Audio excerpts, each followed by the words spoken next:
¿Papel o PDF? Papel, no puedo hacer nada con un PDF. ¿Original o pirata? Lo pirata no le quita lo lindo, ¿no es cierto? ¿Cómo definirías tu vínculo con los libros? Siempre prestados, siempre amados. ¿Editorial favorita? Podríamos decir que anagrama. ¿Con imagen o sin imágenes? Sin, me distraen. Fantasía, terror, ciencia ficción, policial, novela, teatro, teoría, Novela y terror en un solo corazón.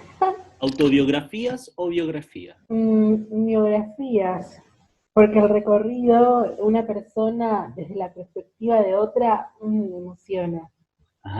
¿Escritoras o escritores favoritos? No tengo. ¿Escritoras o escritores que odias? Luis Ventura, te tengo una cruz. ¿Quién te recomendó y qué te recomendaron últimamente?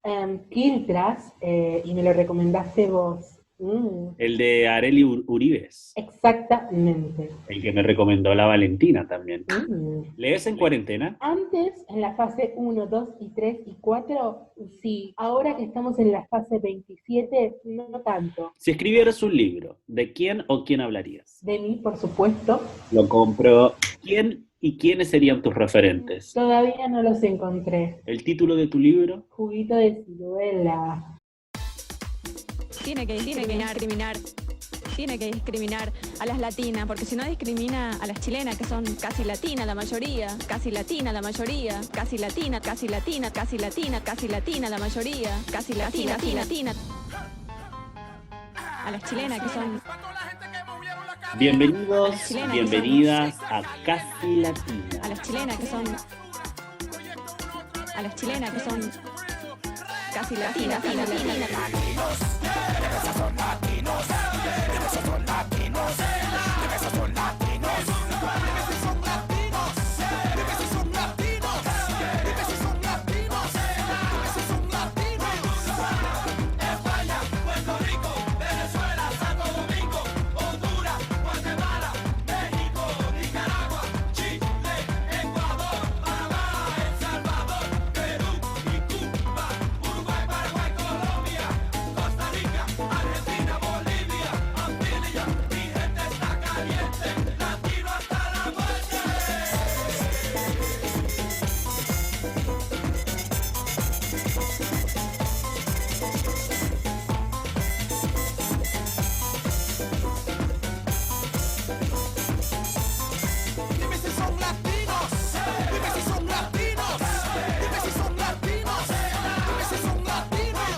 Bienvenidos, bienvenidas a Casi Latina. Bienvenides a Casi Latina, episodio 7. Buenas. Hola.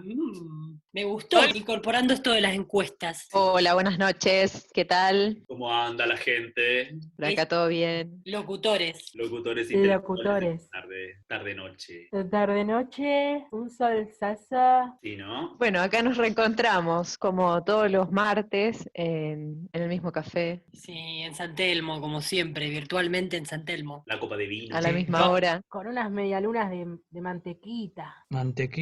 Lo único que pido es que nadie meta la medialuna al café, por favor, que me da un asco tremendo. Problema tuyo, querida. Claro. Mi medialuna, mi decisión. No, qué asco. Igual yo estoy con vino, así que tranqui. Para mí la borrachera es más entretenida para leer. Y ya que estamos como en este ámbito de lectura colectiva, traigo a colación un artículo que encontré de Virginia Woolf, que le hacen la pregunta: ¿qué es una buena novela? Ya que partimos con una entrevista que le hicimos, un ping-pong a nuestra estimada y querida compañera Luisa, me pregunto, y se pregunta Virginia Woolf, ¿qué es una buena novela? En realidad voy a resumir muy poco y breve lo que dice este artículo y lo vamos a estar compartiendo en el feed de nuestro Instagram, Casi Latinas, síganos, para que lo puedan leer allí completo. Pero ella habla básicamente se hace la pregunta, ¿qué es una buena novela? Y ella hace una analogía con lo siguiente. Una novela te tiene que meter el cuchillo entre la conjetura del cuero con el que la mayoría de nosotros estamos recubiertos. Nos tiene que poner incómodos y ciertamente alertas. No necesariamente tiene que ser una lectura que sea dramática y que esa sensación dure hasta llegar al final de la historia, para nada, sino que tiene que ser un sentimiento verdadero sobre asuntos que nos importan de una forma u otra. Dice que una buena novela no necesita tener una trama, no necesita tener un final feliz, tampoco necesita que haya que trate sobre gente simpática o respetable, para nada, ni tampoco de cómo la vida tiene que ser representada, sino que primero y aclara que tiene que estar muy clara la convicción del escritor en la novela, su postura, pero sobre todo nos pide y dice que una novela es la que te hace sentir vivo, la que te hace sentir fresco, la que te llena de ideas. Y eso es bueno. Es decir, es un viaje, es una experiencia que no termina con el final de la obra, sino que no termina en realidad, sino que te revuelve cada vez que recuerdas o vuelves a leer un viaje sensorial, así lo interpreto yo. Entonces, abro a la pregunta, a lo que nos puedan compartir esta noche. Queridos compañeros, ¿qué libros ustedes nos recomendarían o quieren hablar que haya sido una experiencia positiva o negativa? No tiene por qué ser positiva, sino que ella nos dice que puede ser una sensación de horror, como puede ser una sensación placentera, pero ya esa sensación implica alejarte de lo cotidiano. Y eso me encantó. Búsquenlo. Es una entrevista o una pregunta que se hizo ahí en 1924. Bien, abro la pregunta. Es un montón de años. Claro, es un montón. Súper visionaria, creo yo. Abro la pregunta. ¿Quién quiere compartir y abrir si vivió o no tal experiencia que nos cuenta Virginia Woolf? Bueno, les voy a compartir y voy a abrir porque creo que estoy de acuerdo con Virginia. Les voy a compartir un libro que he leído varias veces. Este libro se llama La contadora de películas. Su autor es Hernán Rivera Letelier. Él es chileno y les voy a hablar un poquito mínimamente de su autor, del autor del libro. Hernán Rivera Letelier nació en el año 50, o sea que ahora aproximadamente debe tener 70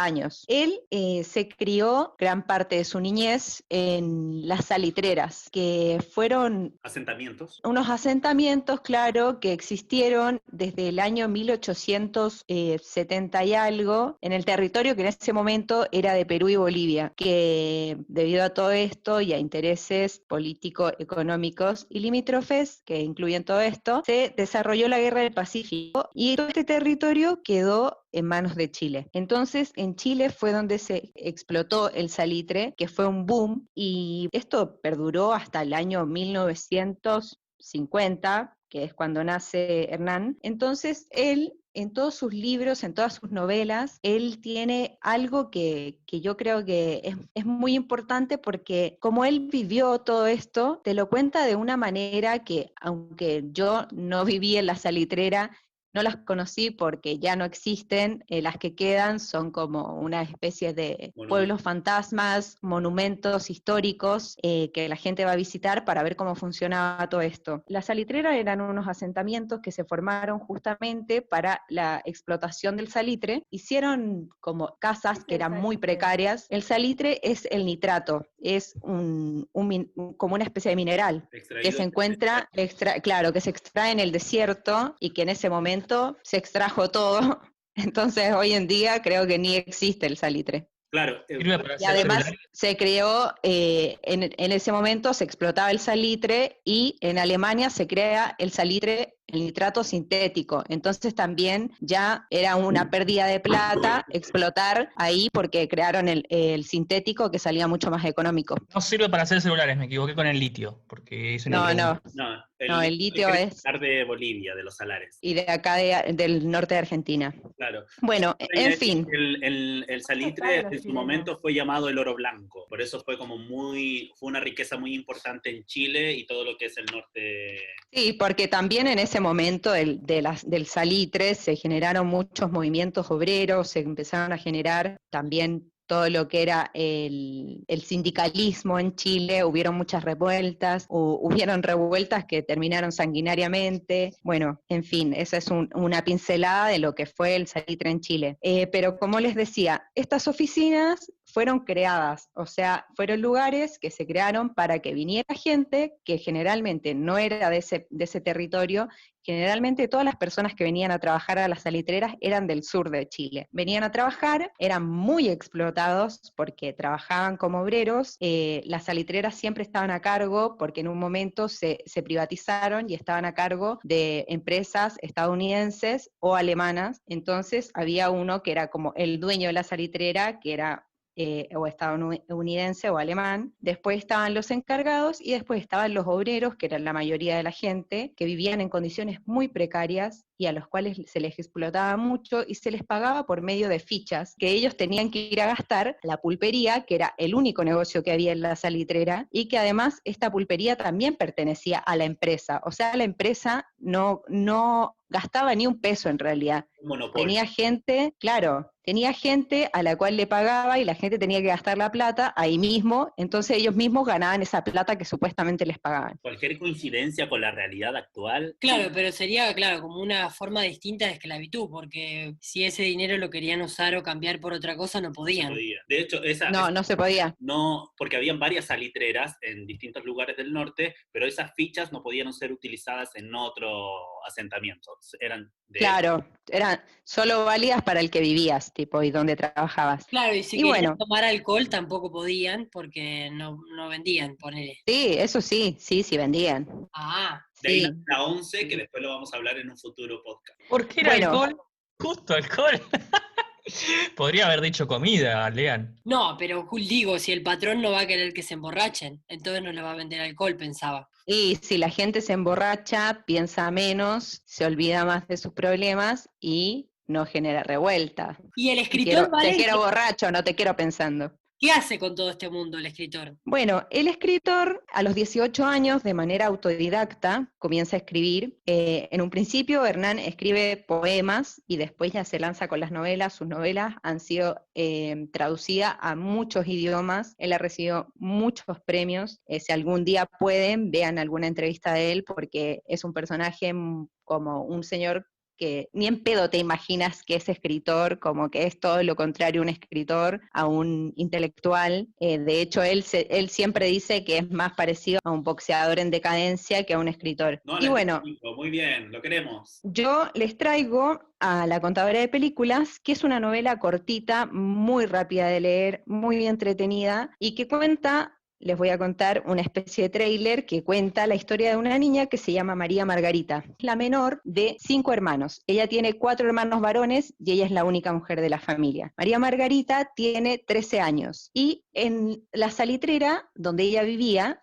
había un cine y en el cine daban a diario una película. Entonces la gente iba al cine a ver una película por día. Los que podían. Generalmente no podía ir toda la gente porque no todos tenían plata, como les contaba, ella no manejaba mucha plata y el cine obviamente también era de los dueños de la salitrera, pero esto era como la única entretención que existía en su oficina, la oficina. Oficina, ¿verdad? Claro, la oficina donde vivía María Margarita. Y entonces su papá, que había tenido un accidente laboral y que había quedado inválido, no podía ir al cine y a él le encantaban las películas mexicanas. Y lo que hace es que empieza a mandar a sus hijos a uno por día y les hace que cuando vuelvan cuenten la película que vieron. Y un día decide que va a hacer una especie de concurso y que el que cuente mejor la película va a ser el que va a ir siempre al cine y va a volver y le va a contar a la familia de la película. La cosa es que María Margarita va al cine, compite con uno de sus hermanos y gana la competencia y se convierte en la contadora de películas de su familia. Entonces ella iba a todos los cines, o sea, todos los días,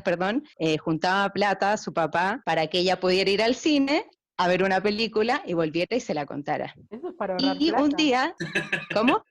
Para ahorrar plata lo hacía el papá. Y claro, y él no podía ir además. Bueno, la cosa es que un día el papá estaba como fascinado con esto que hacía su hija, entonces invitó a algunos amigos a que vinieran a verla. Y uno de estos amigos que vino a verla quedó tan alucinado también con los dotes de esta niña, que le dice, ustedes deberían cobrar por esto, porque ya estaba viniendo gente que miraba por la ventana, que miraba por un agujero, como ella contaba las películas. Entonces el papá dice, bueno, lo que vamos a hacer es que vamos a poner un cartel de la contadora de películas, pero vamos a pedir donaciones, o sea, que la gente dé como medio a la gorra era. Ahí nació la Si, gorra. si querían llevaran comida o si querían ponían plata.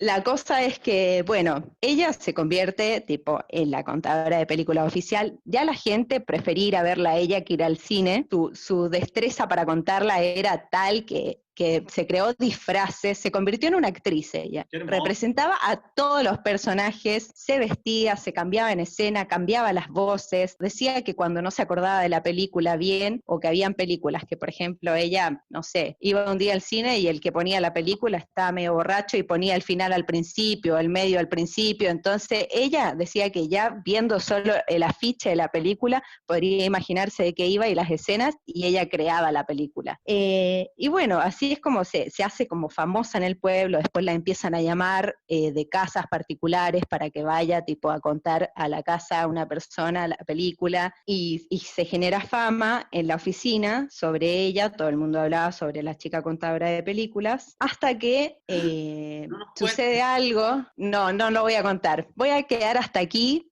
para que lean el libro. Expectación. Es Está en hermoso. PDF. Yo todas las veces que lo he leído termino llorando porque además es relatado en primera persona. María Margarita relata el libro. Entonces es una historia hermosa, léalo. Eso les puedo decir. Yo lo tengo para el que lo quiera. Ya mismo lo comparto al grupo de WhatsApp nuestro, que está en PDF. Ah, Muy bien. No puedo Si leer bueno, querés, nada en lo lo- podemos compartir también en Instagram. Lo dejamos ahí para que la gente pueda acceder a leer esta novela que nos propone nuestra compañera. Sí, después en las historias Sí. podemos compartir todos los textos, la nota también de que hablamos. Sí. Yo justamente les quiero hablar de una escritora. Yo me mando, no sé si iba yo, pero yo me Sí, mando. vos dale, Chiques, compañera. porque les quiero hablar de que en realidad es una escritora de quien yo les quiero hablar, pero en realidad las conocí como cantante yo el año pasado. ¿Viste esos eventos que, bueno, como que cuando todavía se podía salir, como que me invitaron, una Las compañera, tertulias por una ahí. tertulia, yo iba a Clown y me invitó y yo dije, bueno, me mando. ¿Quién te invitó? Me invitó la famosa Paula Cortés, una compañera. Ay, Mira, Sí, saludo mira, para Paulita. tortillera ella es torta, bien, Sí, del gremio. ¿Por qué tiene que decir eso? Es militante. Eso, es verdad. Su identidad la tiene Sí, clara. hay que ver. Por eso digo, porque ella si escucha esto va a estar contenta de que diga que... te amamos, Paula. Vamos, te amamos, Paula. Lo La importante... vamos a robar en el... Bueno, como para gracias que a- sepa que hablamos de ella. Gracias a Paula, llego a este recital acústico de una cantante llamada, encima cantautora, Camila Sosa Villada. Supongo que, bueno, ustedes mismos la conocen y capaz que muchos de los oyentes también, porque si bien no es, Es actriz bueno, también. actriz, escritora, Un artista. dramaturga, o sea, increíble, Cantante. cantante, cantautora. Yo la vi en una peli con De la Serna.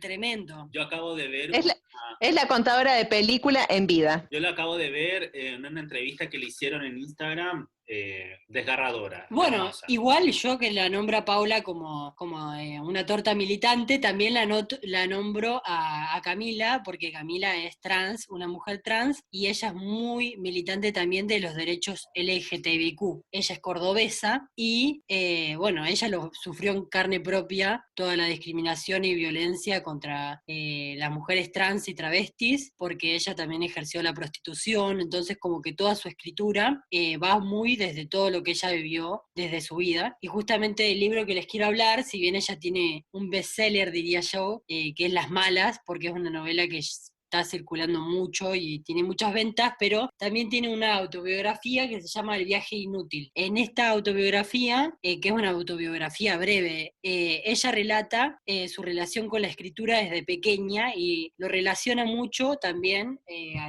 a la relación con sus padres, porque ella lo que cuenta es que el padre le enseñó a escribir y que la madre le enseñó a leer. Y como que a la vez ellos, como al enseñarle eso, le dieron esa libertad de leer y escribir y todo eso que termina siendo su profesión y entregando, pero a la vez ella dice como que fue su único camino, por así decirlo, la escritura. Como que ella se volcó a eso, pero a la vez fue su único camino en el sentido de que para ella fue una salvación. Como que ella encontró una salvación en la escritura, como para volcar todo esto de su identidad, y ella dice que justamente, como que ella no puede ver una escritura separada de su vida y de todo lo que a ella la marcó, y que ella escribe desde ahí, desde sus experiencias, y como para encontrar en la escritura obviamente un lugar de creación, pero también como un lugar de sanación de toda esa violencia y todo ese dolor Claro. que ella vivió. Es muy heavy.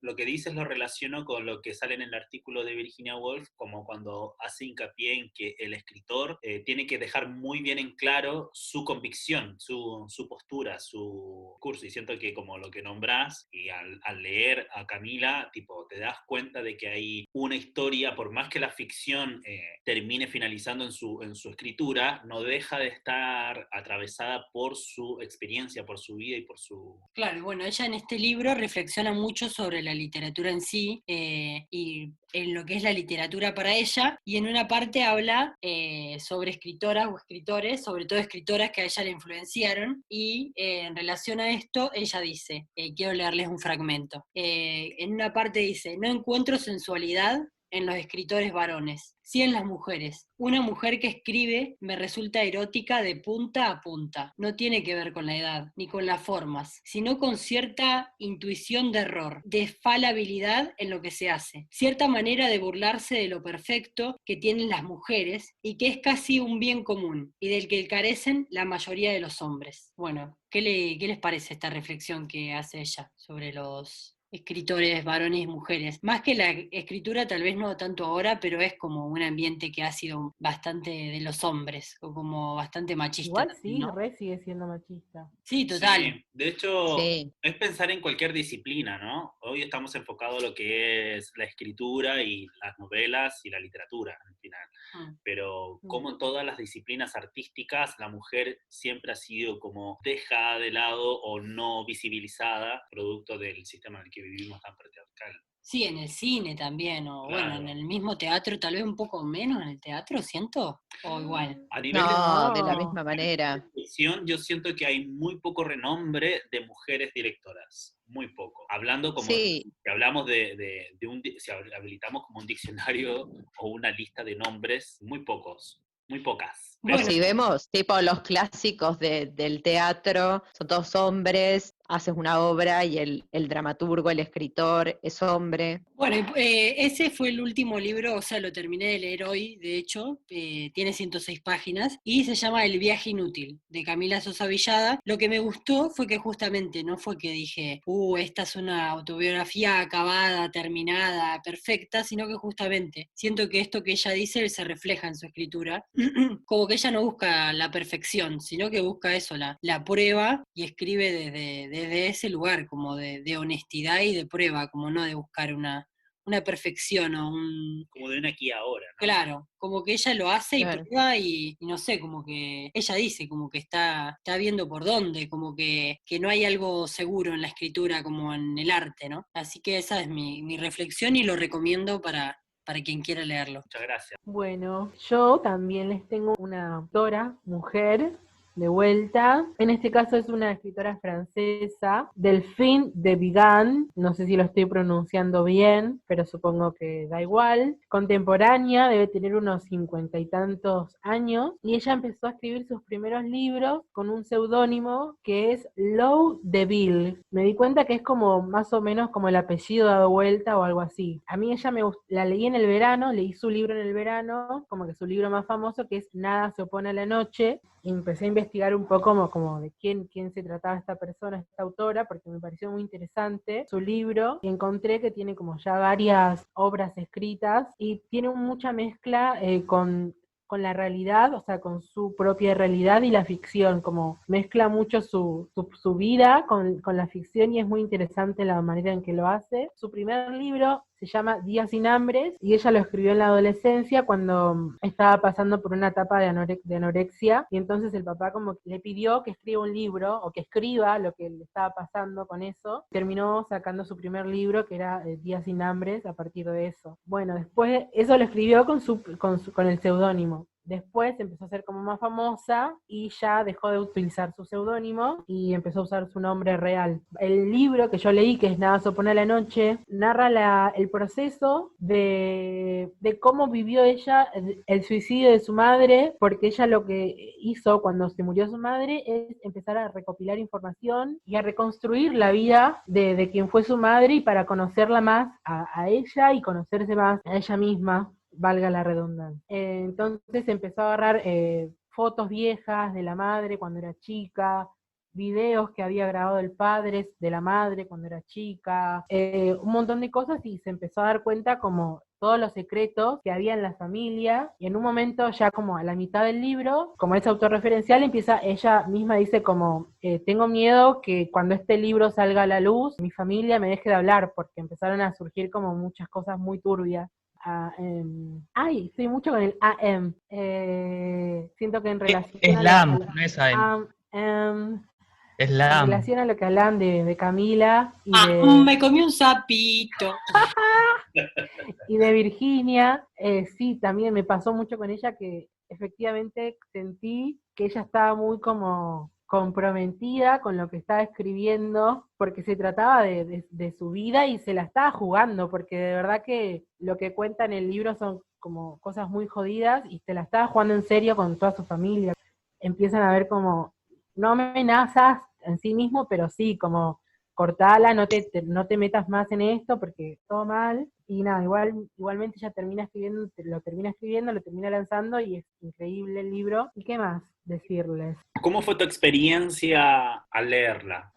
Fue muy linda porque además del libro, que era muy lindo, lo que hacía era como que era un libro que también era prestado porque casi que no tengo libros propios. Entonces en ese momento yo estaba en la costa, como en un bosquecito, y trabajaba durante el día y a la noche como que estaba siempre sola, o casi siempre. ¿En qué lugar de la costa? En Costa del Este. Mira. Y entonces llegaba de trabajar, iba a la casa, me daba un baño y era lo primero que hacía era leer el libro, como leer una página del libro o unos capítulos del libro.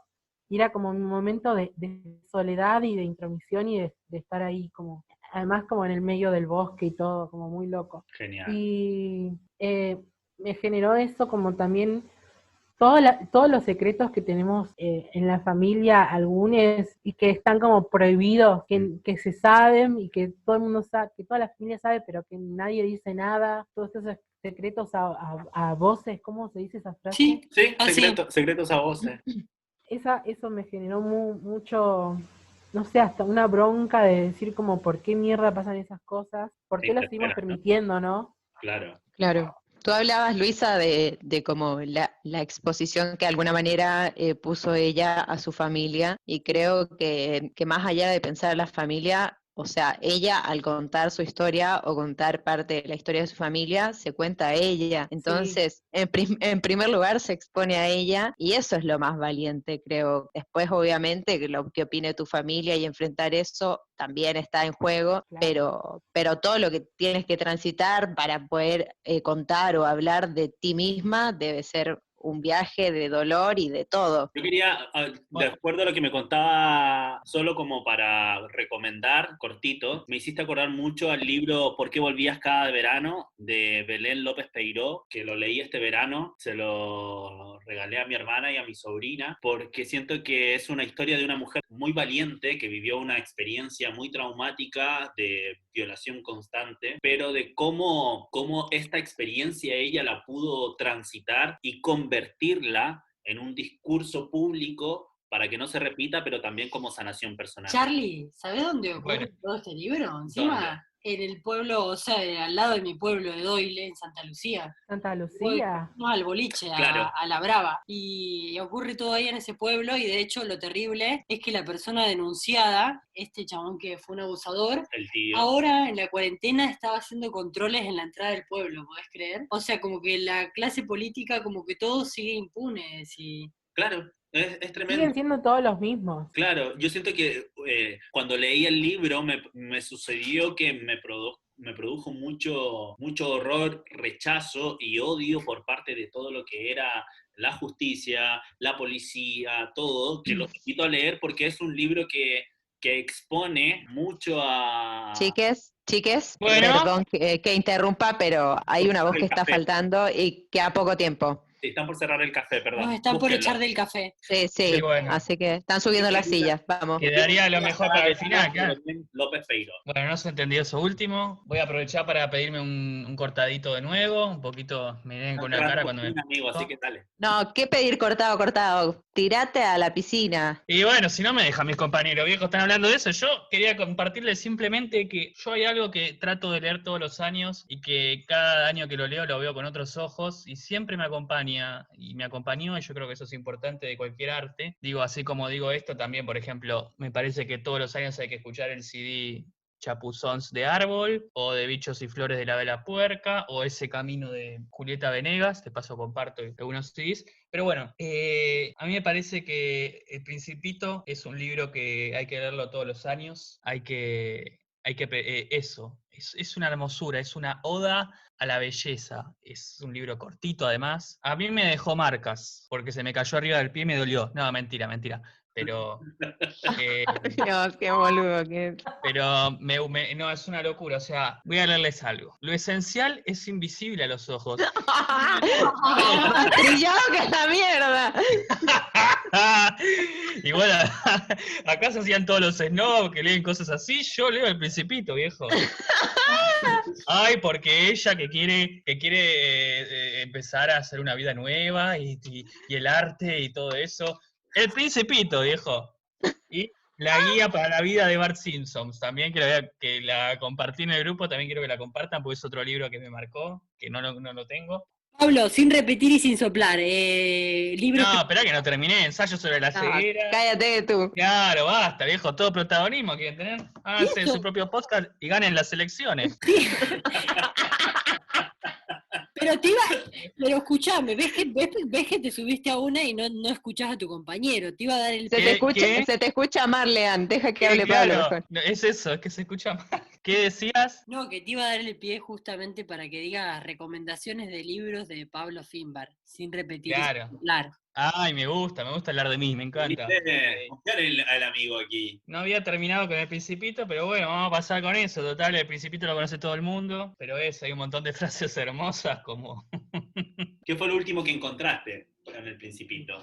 que lo esencial es invisible a los ojos y que que me parece que es un libro universal además, porque lo puede leer un niño de 10 años y un adulto de 50 y un niño de 28, iba a decir, claro, iba a ser un chiste conmigo. Bueno, recomendaciones por Pablo Finbar. Ensayo sobre la ceguera de Saramago. Capitanes de la arena de Jorge Amado. Uy, mirá, todos hombres, viejo, tenían razón. Estrella distante de Bolaño. Capitanes de la arena, ya lo dije. Galveston de Nick Pizzolatto, que es el productor, el director de True Detective, ya que se hacen los Snow, yo también me hago. Y creo que no tengo ninguno más. La contadora de películas es muy buena también. Las malas de Camila Sosa Villada. Sí, ¿cuál más? ¿Por qué volvías cada verano? Gracias, Lian. Todo lo que sea de Pedro Lemebel, con eso, nada más. Pedro Lemebel. Queda un minuto. He aquí mi secreto, que no puede ser más simple. Solo con el corazón se puede ver bien. Lo esencial es invisible a los ojos. Gracias. Gracias. Nos vamos Con eso nos vamos despidiendo. Sí. Cerremos. cuenta, por favor. ¿Quién va a pagar la cuenta? ¿A quién le toca hoy? Y Pablo. Y sí, que Lo pague pago Pablo. Pablo con el terminó. Dale, Pablo, vos pagaste. Tuvimos que esperar a vos. Rómpete ese café. Qué lindo, ¿no? Che, nadie puso la media luna en el café, ¿no? No, se Yo la portaron puse. todos bien. Todo es bien. Genial. Me parece muy No bien. te vi. Yo me volqué café, pero no sé. No, amigo, Tiene que discriminar a las latinas, porque si no discrimina a las chilenas, que son casi latinas la mayoría, casi latina la mayoría, casi latina, casi latina, casi latina, casi latina la mayoría, casi latina, latina. A las chilenas que son... A las chilenas que son... A las chilenas que son... A las chilenas que son... Casi latinas, latinos.